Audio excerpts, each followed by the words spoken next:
Welcome back to channel. நான் உங்க Hima. First time தான் இந்த சேனல் பார்க்குறீங்கன்னா சப்ஸ்கிரைப் பண்ணிக்கோங்க. இந்த சேனல் நிறைய கேரளா ரெமடிஸ், என்னோட skin transformation video, beauty videos, வீட்டில் இருந்து நடக்கிற டே இன் மை லைவ் vlogs எல்லாமே நிறைய போடுவேன்.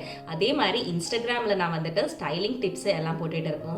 எப்படி ஸ்டைல் கிரியேட் பண்ணோம், பர்சனல் ஸ்டைல்ஸ், பாடி ஷேப் எப்படி கண்டுபிடிக்கும், அந்த மாதிரி எல்லாம் ரீல்ஸ் எல்லாம் போட்டுகிட்டே இருக்கோம். ஸோ இன்ஸ்டாகிராமில் கூட ஃபாலோ பண்ணுங்கள். உங்களை வந்து ஒரு ஸ்டைலிஷ் ஆகணும் அப்படின்னு நீங்கள் நினைக்கிறேன் அப்படின்னா. ஸோ இன்றைக்கி வீடியோவில் பார்த்தா நிறைய பேர் கேட்டுகிட்டே இருக்கோம் ஸ்கின் வைட்னிங் கண்டினியூஸாக போடுங்க. ஸோ அதனால் இன்றைக்கே வந்துட்டு ஸ்கின் வைட்னிங்கோட நெக்ஸ்ட் ஒரு வீடியோ போடலான்னு நினச்சேன். இன்றைக்கி வந்துட்டு ரொம்ப ஸ்பெஷலான வீடியோ. இது வந்து ரொம்ப எஃபெக்டிவாக எனக்கு கண்டிப்பாக உங்களுக்கு எல்லாருக்குமே ரிசல்ட் கிடைக்கும். பிகாஸ் எனக்கு ரிசல்ட் கிடச்சிச்சு. பட் ஸ்லோ ப்ராசஸ் தான். நான் சொல்கிறேன் ஹோம் ரெமடிஸ் தான், தெரியும்ல. ஹோம் ரெமடிஸ் வந்துட்டு எப்போவுமே கொஞ்சம் டைம் எடுத்துதான். எந்த ரெமடி ஆனாலும் கொஞ்சம் டைம் எடுத்துதாகும். ஹோம் ரெமடிஸ்னால் நீங்கள் கொஞ்சம் பேஷண்ட்டாக இருந்து நம்ம பண்ணிகிட்டே இருந்தால் தான் அதுக்கு வந்து ரிசல்ட் கிடைக்கும். ஸோ இன்றைக்கி காட்ட போகிற வீடியோ வந்துட்டு எல்லாருக்குமே ஹெல்ப்ஃபுல் ஆகும்னு நினைக்கிறேன். ஸோ வாங்க டைரெக்டாக வீடியோக்குள்ளே போகலாம். இன்றைக்கி நம்ம பண்ண போகிறது கேரளாவோட ஒரு ஸ்பெஷல் பாத்திங் பவுடர் தான் பண்ண போகிறது. இந்த பாத் பவுடர் ப்ரிப்பேர் பண்ணுறதுக்காக நம்மளுக்கு வேண்ட மெயின் இன்க்ரீடியன்ட் பார்த்தா பீட்ரூட் தான். பீட்ரூட்டு மிக்சியில் போட்டு இந்த மாதிரி அரைச்சி வச்சுக்கோங்க. நீங்கள் ஃபஸ்ட்டு பண்ணும்போது ஒரு பீட்ரூட் எடுத்தால் போதும், ஒரு பீட்ரூட் 2 பீட்ரூட் அந்த அளவுக்கு போதும். உங்களுக்கு செட் ஆகுது அப்படின்னா நம்ம அதுக்கப்புறம் நிறைய ப்ரிப்பேர் பண்ணலாம். இப்போ நம்ம என்ன பண்ண போகிறோன்னா, அடுப்பில் கொஞ்சம் அடி திக்கான ஒரு பாத்திரம் நம்ம வச்சுக்கோங்க. ஏதாச்சும் ஒரு பாத்திரம் நம்ம வைக்கணும். இது எதுக்குன்னா, நம்ம இப்போது இந்த பாத் பவுடர் ப்ரிப்பேர் பண்ண போகிறேன். இந்த பாத் பவுடர் ப்ரிப்பேர் பண்ணுறதுக்காக நம்ம என்ன பண்ணோன்னா, நம்ம எடுத்து வச்சுருக்கிற பீட்ரூட் இருக்குல்ல, இந்த பீட்ரூட்டு அரைச்சது வந்து இதில் ஃபஸ்ட்டு ஊற்றிக்கோங்க. இது எதுக்கு இப்படி பண்ணுறேன்னா, நம்ம பீட்ரூட் அரைக்கும் இல்லை, மிக்சியில் போட்டு கிரைண்ட் பண்ணும்போது எப்படியும் தண்ணி ஊற்றி தான் நம்ம மிக்ஸ் பண்ணுவேன். ஸோ நம்ம இப்போ என்ன பண்ணோன்னா, இந்த லோ ஃப்ளேமில் நம்ம தீ வச்சுட்டு நல்லாவே இதிலிருந்து தண்ணி எல்லாமே அப்படி இவாப்ரேட் ஆகி போகணும். லோ ஃப்ளேமில் வச்சது நீங்கள் கிண்டிகிட்டே இருக்கணும். பிகாஸ் நம்ம ஃப்ளேம் ரொம்ப ஜாஸ்தி பண்ணிட்டேன்னா இதை அடி பிடிக்கிறதுக்கு சான்ஸ் இருக்குது. தண்ணி வற்றுறதுக்காக மீடியம் டு லோ ஃப்ளேமை நீங்கள் மாற்றி வைக்கலாம். நம்மளுக்கே தெரியவில்ல அந்த அடி பிடிக்கிறியா இல்லையான்னு. அப்படி தண்ணி ஃபுல்லு வற்றுற வரைக்கும் நம்ம நல்லாவே கிண்டிகிட்டே இருக்கணும். அது மட்டும் இல்லை, தண்ணி இதில் இருந்தனா நம்ம இந்த ப்ரிப்பேர் பண்ண பவுடர் இருக்குல்ல, அதை ரொம்ப நாள் இருக்குது, அதை வந்து கெட்டு போயிடும். ஸோ தண்ணி ரொம்ப ட்ரை ஆகணும். அது வரைக்கும் நம்ம கிண்டிகிட்டே இருந்து தண்ணி ஃபுல்லாக நம்ம எடுத்து சொல்லி இவாப்ரேட் ஆகி போகணும். இல்லைன்னா நம்ம இந்த பவுடர் கெட்டு போகிறதுக்கு சான்ஸ் இருக்குது.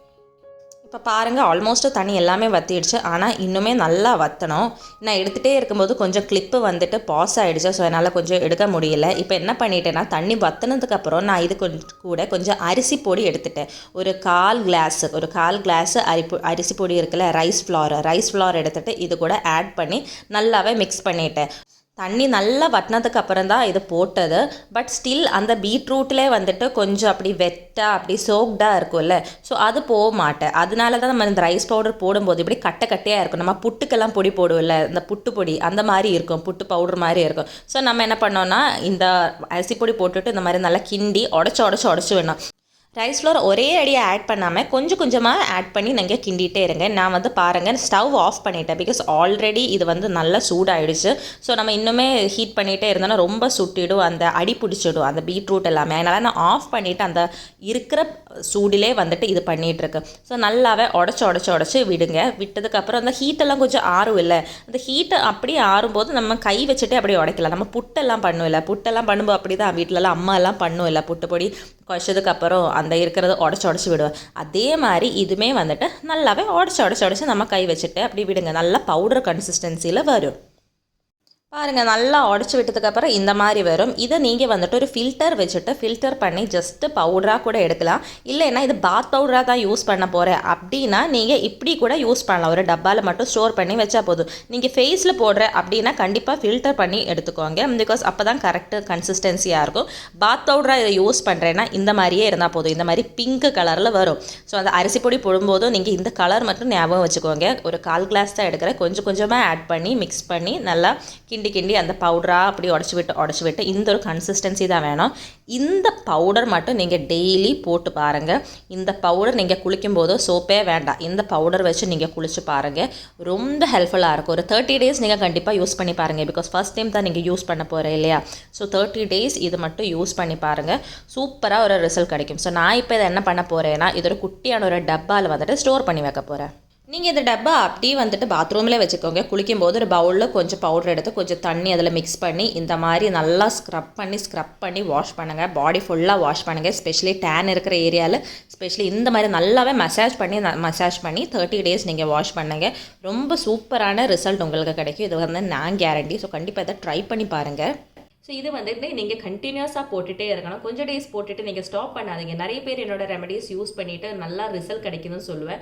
ஆனால் அதுக்கப்புறம் சொல்லுவேன், அக்கா திருப்பியும் வந்துட்டு பழைய கலர் ஆகிட்டேன். அப்போ நான் கேட்பேன், நீங்கள் வந்துட்டு ஸ்டாப் பண்ணிட்டேன்னு கேட்டால், ஆமாம் அக்கா இப்போ வந்து கண்டினியூஸாக பண்ணுறது இல்லைன்னு சொல்லுவேன். ஸோ கண்டினியூஸாக நம்ம எந்த ரெமடியாக இருந்தாலும் பண்ணால் தான் நமக்கு ஒரு ரிசல்ட் கிடைக்கும். நம்ம ரொம்ப ஒரு சேஞ்சு வந்ததுக்கு அப்புறம் தான் வந்துட்டு நம்ம வந்துட்டு அதுக்கப்புறம் ஒரு ஸ்கின் கேர் ரொட்டீன் எல்லாம் செட் பண்ணி கொஞ்சம் ப்ராடக்ட்ஸ் மட்டும் யூஸ் பண்ணி அந்த மாதிரி ஆக முடியும். ஸோ நீங்கள் கொஞ்சம் பண்ணி நல்ல ரிசல்ட் வர டைம் பார்த்து நீங்கள் விட்டு அப்படின்னா வந்துட்டு உங்களுக்கு வந்து திருப்பியும் பழைய ஸ்டேஜில் போகிறதுக்கு சான்ஸ் இருக்குது. ஸ்பெஷலி நீங்கள் வெளியில் சன்னுக்கு எல்லாம் எக்ஸ்போஸ் ஆகும் இல்லை. ஸோ சன் டேன் எல்லாம் அடிச்சுட்டே இருந்தனா திருப்பியும் வந்துட்டு அந்த ஷேடுக்கு போகிறதுக்கெல்லாம் சான்ஸ் இருக்குது. ஸோ நீங்கள் பார்த்தோன்னா நான் சொல்கிற ரெமடிஸ் கண்டினியூஸாக பண்ணிகிட்டே இருங்க. அதுக்கப்புறம் நீங்களே ஒரு ஆஃபீஸ் எல்லாம் ஆகும்போது நீங்கள் ஏசிக்கு கீழே தான் உட்காரும் அந்த மாதிரி எல்லாம் ஸ்டேஜ் வரும். இல்லைனா நம்ம அவ்வளோ வெயிலுக்கு எக்ஸ்போஸ் ஆக மாட்டேன் அந்த மாதிரி ஒரு ஸ்டேஜ் வரும்ல. ஸோ அந்த மாதிரி டைமில் கொஞ்சம் ரெமடிஸ் எல்லாம் நீங்கள் பண்ணுறது கம்மி பண்ணலாம். பட் அது வரைக்கும் கண்டினியூஸாக பண்ணிகிட்டே இருங்க. ஸோ இப்போ கூட நான் வந்து ரெமடிஸ் கொஞ்சம் கம்மி பண்ணிவிட்டேன். ஸோ அதனாலே வந்துட்டு என்னோட ஸ்கின் திருப்பியும் கொஞ்சம் டல் ஸ்டேஜில் போயிட்டே இருக்காது எனக்கே தெரியும். பட் எனக்கு வந்து ப்ராப்ளம் இல்லை. பிகாஸ் நான் எனக்கே தெரியும் நான் இந்த ரெமடிஸ் பண்ணி வந்துட்டு என்னோட ஸ்கின்னெல்லாம் திருப்பி கொண்டு வந்துட்டோம். அதே மாதிரி நீங்களும் பண்ணிகிட்டே இருந்தால் உங்களுக்கு கண்டிப்பாக ரிசல்ட் கிடைச்சிடும். ஸோ முன்னாடி சொன்ன மாதிரி இன்ஸ்டாகிராமில் ஃபாலோ பண்ணுங்கள், இந்த சேனல் சப்ஸ்கிரைப் பண்ணுங்கள், இந்த வீடியோ பிடிச்சிருந்தா லைக் பண்ணுங்கள், கீழே கமெண்ட் பண்ணுங்கள். உங்களோட கமெண்ட்ஸ் எல்லாம் ரீட் பண்ணுறதுக்கு ரொம்ப பிடிக்கும். அண்ட் உங்களுக்கே தெரியும் நான் சர்ப்ரைஸாக கிவ்அவே எல்லாம் கொடுக்க போகிறோம். ஸோ அதனால் கண்டிப்பாக எல்லாத்துலேயுமே ஃபாலோ பண்ணுங்கள். ஸோ நெக்ஸ்ட் வீடியோவில் பார்க்குற வரைக்கும் பாய்.